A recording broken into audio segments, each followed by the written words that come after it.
नमस्कार, मैं डॉक्टर विक्रम मस्कर हूं, एक घुटने और कंधे का विशेषज्ञ नई दिल्ली इंडिया से। और आपका स्वागत है एक और वीडियो में। और इस वीडियो में हम बात करने वाले हैं बो लेग्स और घुटने के दर्द के बीच में क्या कनेक्शन है। तो पहले तो समझो बो लेग्स क्या है। लेग मतलब पैर। नाउ पैर किससे बना है?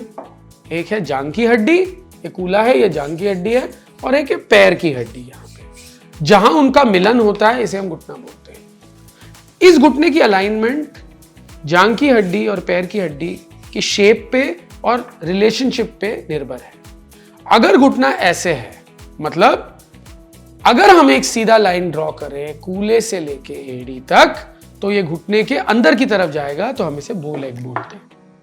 ये ज्यादातर हमारे इंडियन मूल या साउथ एशियन मूल में ज्यादा देखा जाता है। एक मिनट, थोड़ा बहुत बो लेग सब में नॉर्मल है। जो असली बो लेग हम बात करते हैं वो है जब ये जरूरत से ज्यादा हो। हम एक विशेष एक्सरे करते हैं हिप से लेके एंकल तक, देखने के लिए कि बदन का वजन कहां जाता है। जब ये तकरीबन 2 डिग्री से ज्यादा हो तब हम उसे पैथोलॉजिकल बो लेग्स बोलते हैं। इसके कारण क्या है? एक तो जेनेटिक है, दूसरा है कभी कभी चोट लग गया हड्डी में, हड्डी टेढ़ा जुड़ गया जिसकी वजह से हो। विटामिन डी की कमी से भी हो सकता है, जो बहुत कॉमन है स्पेशली कोरोना के बाद, क्योंकि बच्चे बाहर खेल नहीं पाए विटामिन डी की कमी की वजह से। कैल्शियम हड्डियों में नहीं जा रही थी, वो कमजोर हो गए, उनके शेप चेंज हो गए, स्पेशली जब बच्चा बड़ा हो रहा था। इससे क्या होता है? एक तरफा वजन पड़ने की वजह से ओवरलोडिंग होता है। आप सोचो ये एक टेबल है, मैं सारा सामान एक तरफ रखूं तो क्या होगा? हमेशा रखूं, धीरे धीरे से ये टेबल वहीं पे धंसेगा। जब बदन का वजन भी एक तरफा ही पड़ता है तो चिकनाई पे, जो कार्टिलेज बोलते हैं, ज्यादा प्रेशर पड़ता है। पहले तो वो दर्द करने लग जाता है, फिर धीरे धीरे से वहां पे चिकनाई जो है रगड़ खाने लग जाता है और आर्थराइटिस की नौबत आ जाती है, मतलब घुटने घिसने लग जाते हैं। उसके साथ साथ देखो, आप बने हो कोई भी चीज से जूझने के लिए। भगवान ने हमें ऐसे बनाया है कि एक अंग के साथ एक और अंग है जो उसकी मदद करता है।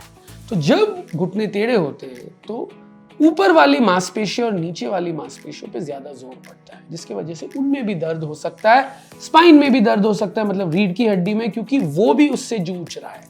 जब कोई भी चीज, कोई भी मशीन जरूरत से ज्यादा काम करेगा तो क्या होगा? हीट अप हो जाएगा। हीट अप मतलब मशीन गुस्सा हो रहा है, रो रहा है।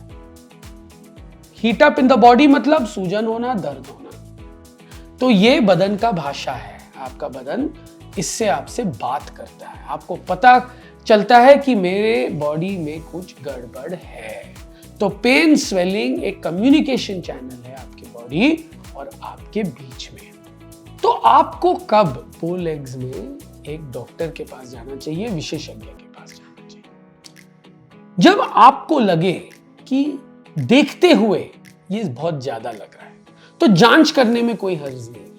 ये एक्सरे जब किया जाता है हमें पता चलता है कि ये नॉर्मल रेंज में है, ये जरूरत से ज्यादा है। अगर कोई दर्द होने लग जाए, मांसपेशियों में दर्द, घुटने में दर्द, तो जरूर इसका जांच करवाइए, पता करवाइए कि वाकई में आपकी बो लेग्स जो है वो नॉर्मल ही है ना। जब आपको पता चल गया तो तुरंत ऑपरेशन की कोई जरूरत नहीं। अपनी प्रॉब्लम समझिए। अगर आपको ज्यादा प्रॉब्लम नहीं हो रहा, अगर आपको लग रहा है कि मैं मैनेज कर पा रहा हूं, तो आप मैनेज कर सकते हो। बस अपने वजन को संतुलित रखो, एक्सरसाइज करना, क्योंकि घुटने के दोस्त मांसपेशियां हैं, ताकि आपका घुटना और चले। अगर जरूरत से ज्यादा परेशानी हो रही है या डर लग रहा है तो इसको सीधा भी कर सकते हैं। नाउ क्यों वजन को संतुलित रखना इंपॉर्टेंट है, क्यों एक्सरसाइज करना इंपॉर्टेंट है? आप सोचिए आपके घर में एक टेबल है, एक टेबल का एक लेग, पैर जो है वो थोड़ा क्रैक है। अगर हम सारा सामान उसी तरफ लगाएंगे जहां वो क्रैक है, तो क्या होगा? वो वहीं पे धंसेगा।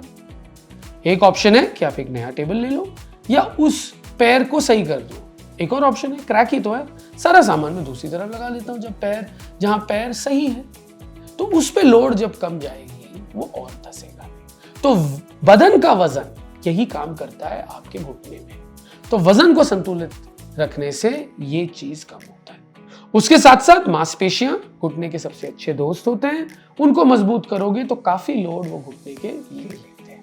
आप क्या क्या एक्सरसाइजेस कर सकते हैं इसके लिए? तो क्वाड्रिसेप्स एक्सरसाइजेस, जांग की मांसपेशियों का एक्सरसाइज। इसमें घुटने को पूरा सीधा करो, मतलब बिल्कुल सीधा। जब आप बिल्कुल सीधा करते हो तो जांग की मांसपेशियों का एक अंग VMO है जो अंदर की तरफ है। जांग की मांसपेशी जो आगे की तरफ है, जिसे हम क्वाड्रिसेप्स बोलते हैं, उसके 4 सर होते हैं। सबसे इंपॉर्टेंट है VMO जो घुटने को बिल्कुल सीधा करता है। उसको मजबूती देने से काफी हद तक लोड कम जा सकता है घुटने। उसके साथ साथ कूल्हे के मांसपेशियां, हिप के मांसपेशियां, हिप अबडक्टर्स जो कूल्हे को बदन से बाहर की तरफ ले जाते हैं और कूल्हे को रोटेट करते हैं बाहर की तरफ, एक्सटर्नल रोटेटर, उनको मजबूत करके आप काफी हद तक घुटने पे जोर कम कर सकते हो। उसके अलावा अपनी चाल को सही करना, अपने बॉडी को संतुलित रखना चलते हुए, उससे थोड़ा लेस ऑब्वियस होगा लोगों को देखने में। ये सब कॉस्मेटिक है, पर ये आपको हेल्प और सेल्फ कॉन्फिडेंस दे सकता है। अगर वाकई में आपको प्रॉब्लम हो रहा है, बहुत ज्यादा है, तो इसका सॉल्यूशन है ऑस्टियोटमी। ऑस्टियोटमी क्या है?